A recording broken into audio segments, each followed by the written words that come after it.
tengah bersama dengan teman-teman media dan tamu undangan. Halo semuanya. Halo guys. Setiap seniman khususnya musisi, rilis album adalah kayak pelayangan anak gitu. Kayak ijazah. Kayak ijazah nih ini sah gitu ya.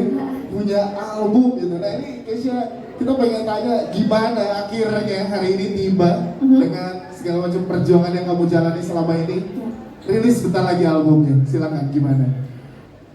Perasaan aku bersyukur sekali tentunya, apalagi support dengan Universal. Apapun, bahkan kayak semuanya detail itu kan aku sampaikan dan mereka terima dengan sangat amat ikhlas. Support semuanya. Keisha mau apa? Jadi mereka selalu nanya ke aku, jadi kan aku senang banget. Jadi akhirnya aku bisa bebas berkaryanya tanpa dibatasi. Dan ini kan album ya, untuk seorang musisi ini album berarti kan personal banget ya Keisha? Personal banget, benar. Jadi kalau pengen tanya tema album itu apa sih Keisha?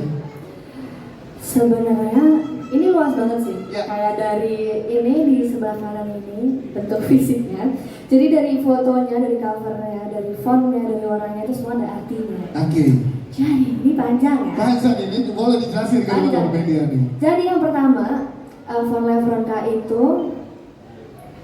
sebenarnya pengennya aksara Jawa, cuman kan gak banyak orang yang tahu. Mungkin kayak orang-orang Sunda yang tahu ya aksara Jawa itu susah banget, aku bahkan nggak hafal. Cuman gimana caranya aku mau ada identitas aku di situ. Aku berasal dari Malang, aku lahir di Jawa Timur. Aku pengen di dalam album aku, entah mungkin bajunya awalnya kayak dressnya mau ada batik-batiknya, cuman kayaknya susah ya, jadinya terimplementasikan di fontnya itu dari aksara Jawa. Terus kenapa warna biru? Ini nggak penting sih, penting nggak penting. Jadi ada beberapa faktor nih. Yang pertama karena aku suka banget warna biru dari dulu. Yang kedua karena aku menggambarkan perjalanan karir aku itu sebagai air. Jadi aku orangnya nih go with the flow aja kan. Arusnya lagi bawa aku ke sini, nggak apa-apa. Mau seburuk apapun, sebaik apapun jalannya, nanti mungkin kita nggak ada yang tahu kan nanti arus ini ngarah kemana, ke benua kah, atau ke sungai, atau ke danau, kita nggak ada yang tahu. Tapi namanya itu sama dengan perjalanan kita, nggak ada yang namanya apa sih, nggak ada yang tahu dibawa kemana. Dan aku menggambarkan itu di situ. Di foto cover itu aku floating di atas air. Bagian badan aku yang atas di udara, bagian badan aku yang bawah di dalam air. Mengapa air? Aku mengibaratkan yang di bawah air itu semua perjuangan aku. Dari awal aku berkarir, sampai aku dibully, pokoknya semua struggle saya. Sampai gimana aku adaptasi di kota besar, dari kota kecil aku, gimana aku hidup sendiri di sini, kayak gitu. Jadi aku mengibaratkan semua struggle saya di dalam air itu. Dan pelan-pelan karena aku tidak menyerah, karena aku tetap berjuang, apapun yang terjadi ya. Aku pelan-pelan dibawa arus ke atas. Jadi aku mengibaratkan di atas itu sebenarnya pengennya kayak ada keindahan yang mungkin digambarkan dengan senja atau apa. Cuman kayaknya lebih indah kalau fotonya dari atas kayak gitu, karena belum ada. Jadi ini boleh tepuk tangan dulu dong. Jadi ini filosofi sekali yang dituangkan di dalam album. Nanti kita akan berbicara lebih banyak tentang apa yang ada di dalam box set tersebut. Namun tertarik dengan judul albumnya, yaitu Levronka. Benar. Kenapa itu menjadi tajuk dan juga judul albumnya gitu? Jadi buat teman-teman yang belum tahu, nama lengkap aku adalah Keisha Levronka. Keisha itu artinya buah hati. Kata mama aku yang nggak tahu bahasa apa ya. Levronka itu singkatan nama mama sama papa. Jadi buah hati, nama mama sama papa Levi dan Hafron. Jadi buah hati Levi dan Hafron.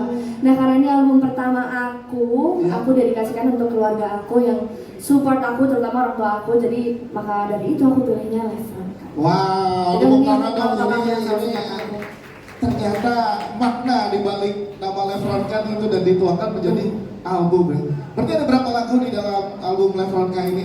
Di dalam album ini ada 8 lagu, 6 yang sudah ada, jadi bakal ada 2 lagu baru yang nanti bakal aku bawain juga. Nah ini kan menariknya adalah tadi kita juga sempat bilang ke teman-teman media dan yang hadir, bekerja sama baik dengan produser dari luar negeri. Jadi ini skalanya udah global, skalanya internasional. Untuk Keisha sendiri, gimana rasanya kerja sama dengan produser dari luar negeri? Rasanya ya, yang pertama kali deg-degan, takut karena kayak aduh begini bang Jawa ngomong apa gitu kan, kayak aduh boleh. Pertamanya itu sih sebenarnya nggak penting banget, cuman kan kayak aduh pressure-nya gede banget gitu. Iya, iya. Ternyata ketika ketemu sama Kak Esek sama Kak Heri waktu itu baik banget. Jadi kayak kita bercanda-bercanda. Terus jadi ceritanya lagu aku yang Better on My Own itu berceritakan tentang pengalaman aku sendiri. Jadi kita berawal dari aku cerita. Mereka tanya, kamu mau lagunya tentang apa? Yeah. Aku ceritain lah, aku lagi ada pengalaman bla bla bla bla bla bla bla. Terus akhirnya mereka terima dan aku kasih beberapa referensi lagu aku, baru akhirnya mereka wujudkan dan kita nulis bareng. Berarti mereka berikan kebebasan juga ya? Iya, sangat open. Jadi personal touch-nya juga tinggi loh. Walaupun diproduksi oleh, wah ini menarik. Itu gimana sih rasanya cerita? Terus ngasih referensi lagu, nih berarti kepala-kepala produser ini kan udah kebayang apa dan jadinya nih hasilnya luar biasa tuh gimana pada saat jadi? Aku tuh sampai nangis deh kayaknya. Iya ya? Iya. Hobi aku tuh oversharing sebenarnya. Jadi kayak itu kan baru ketemu, kita baru ketemu kayak hai Keisha, hai bla bla bla, udah duduk. Terus nanya, pengen lagu apa? Aku langsung kayak aku langsung A sampai Z aku ceritain semua. Terus akhirnya aku nangis. Terus baru aku pilih kayak beberapa lirik yang sangat amat mewakili apa yang aku rasain. Akhirnya dirubah notasinya segala macam. Pokoknya seru banget waktu itu. Dan itu cukup cepat dan lancar. Kayak cuman aku dari jam berapa ya? Sore sampai malam tuh mengerjakan itu ya. Tapi ini kan emang dari hati banget kalau boleh di-share ke teman-teman media dan juga ada fans juga di sini. Ceritanya part yang mana sih Better on My Own itu apa sih yang kita bisa ambil kalau kita dengerin tuh? Sebenarnya ini lagu jahat tau kan? Nah, makanya kalau diperhatikan liriknya dengan liriknya kok gitu ya. Jadi Better on My Own itu misalnya tentang seseorang yang berada di dalam toxic relationship. Entah separah apapun itu ya, levelnya orang toxic kan beda-beda. Ada yang physically, mentally, ada yang herbal gitu kan, banyak banget.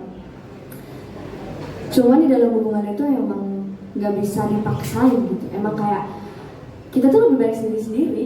Aku gak cocok sama kamu gak cocok sama aku. Toh kamu juga nanti bakal nemuin orang yang bakal menerima kamu padanya tanpa kayak ngelarang ini itu gitu. Jadi kayak, makanya dari judulnya sendiri kan artinya lebih baik sendiri aja daripada sama kamu. Jangan banget. Oke, ini ada dari cerita panjangnya Keisha dirangkum lah dari Better on My Own. Yes. Dan serunya juga selain ada Better on My Own akan ada pergeseran lagu yang lainnya juga ya. Benar. Jadi apa dari 8 yang ada di album ada berapa lagi mungkin? Ada satu lagi yang baru judulnya Tak Pantas Terluka. Lagu dari Kak Mario Geklau, pencipta yang sama dari Tangin Usai. Jadi ya mirip-mirip lah lagu-lagu galau brutal gitu. Wow, ini menarik nih. Galau brutal tuh udah yang ketahuan nih. Galau brutal tuh seperti apa kan bisa didengerin juga ya. Pasti ini menarik banget segala macam prosesnya. Tantangannya berarti apa guys ya? Kalau tadi kan kita dengar seru-serunya nih, ngobrol, curhat, dijadiin referensi terus akhirnya jadi Better on My Own terus yang lainnya. Kalau tantangannya sendiri apa dari pembuatan album ini? Sebenarnya itu tidak segampang yang didengarkan ya. Kayak gimana caranya nih album pertama aku, orang lihat aku tuh udah ngerti apa yang ingin aku sampaikan, apa yang ingin aku ceritakan di situ, apa yang pengen aku taruh di situ. Itu susah banget. Apalagi dari pemilihan warna kan juga kayak moodnya. Kalau biru kan kayak udah gloomy kayak gitu kan, kayak udah sedih, galau gitu. Gimana caranya album ini jadi personal. Aku sempat waktu itu brainstorming sama Keisha Kiss sama Mas Sako. Jadi mereka lagi main di rumah, kita lagi ngumpul. Jadi kita bahas nih kayak, aku tanya apa sih hal yang bikin kalian ingat sama aku? Hal apa yang mungkin nanti bisa kita taruh di merchandise yang sekarang ternyata jadi parfum. Jadi itu banyak banget brainstorming. Aku tanya ke teman-teman aku diskusi sama mama papa aku. Jadi banyak banget di dalam itu. Jadi emang udah ini personal banget, bahkan melibatkan fans, melibatkan keluarga. Dan dari Universal mensupport semua itu ya. Alhamdulillah. Ini pada banyak yang tanya gini, kita tahu di sosial media dan lain-lain pada menunggu sebenarnya dari tahun lalu, ya kan? Tapi kenapa baru sekarang sih? Kenapa sekarang menurut Keisha ini adalah waktu yang tepat untuk merilis album Lefronka ini? Sebenarnya rencana album ini udah kayak dari lama banget Kak. Apalagi dari sebelum Tangin Usai, kita tuh udah kayak, kita setelah Tangin Usai album ya, oke. Cuman kayak, itu kan berarti ada 4 lagu baru kan. Dan aku tuh picky banget kalau lagu. Jadi kayak, sebenarnya udah kayak bulan depannya, misalnya 2 bulan setelah kita ada omongan itu, 2 bulan kita deadline ya, kita udah rilis, kita udah persiapan bla bla bla bla. Oke. Tapi aku kayak tiap hari datang ke Universal belum nemu yang aku cocok. Jadi karena aku sebenarnya, bukan sama siapapun. Bukan karena bikin, tapi menurut gua ini karena lo pengen memberikan yang terbaik untuk semua pihak yang terlibat di perjalanan karir ya. Wow, harapannya gini, kalau kita mendengarkan satu album, pasti kan ada rasa yang dibawa setelah mendengarkan itu ya. Apa harapan dari Kesha setelah Kesha dan juga seluruh pecinta musik di Indonesia ngedengerin full albumnya Lefronka ini? Arti perjuangan sih mungkin. Arti perjuangan. Dalam banget. Nggak perlu aku jelasin ya, kayak perjuangan aku kayak gimana di sini ya. Yes. Cuman dari airnya aja aku udah mengibarkan itu perjuangan. Jadi kayak perjuangan itu penting banget, dan semua lagu aku dari aku 16 tahun, dari lagu pertama yang aku rilis masuk di dalam album ini. Wow. Jadi aku pengen nggak ada yang berhenti berjuang aja. Karena bakal jalan tuh bakal susah ke depan, nggak akan ada yang tahu kan. Kayak Kesha setelah yang bisa dibully nggak ada yang tahu kan. Kayak aku rilis aja, terus ternyata pas lagi falas terus dibully. Ya udah, kalau kita nyerah kita udah terlanjur sakit. Kalau mundur sama aja sakit, daripada kita maju sekalian sakit sekalian. Wow, tepuk tangan dong untuk Kesha dong. Ini luar biasa. Bahkan dengan mengeluarkan rilis album ini membuktikan juga kalau ke industri musik Indonesia, kalau Kesha nih ya ini siap, ini adalah dunia yang dijalanin gitu ya. Siapnya siap, kita jalan aja pokoknya, kita jalan maju terus aja. Dan segala macam resiko di depannya pun kita juga harus siap. Wow, ini menarik ya buat teman-teman fans, teman-teman media dan juga tamu undangan. Juga nanti kita akan lebih ngobrol lebih banyak lagi, terutama juga kita pengen membahas tentang music videonya. Yep. Yes, tapi sebelum kita bahas tentang music videonya ke Kesha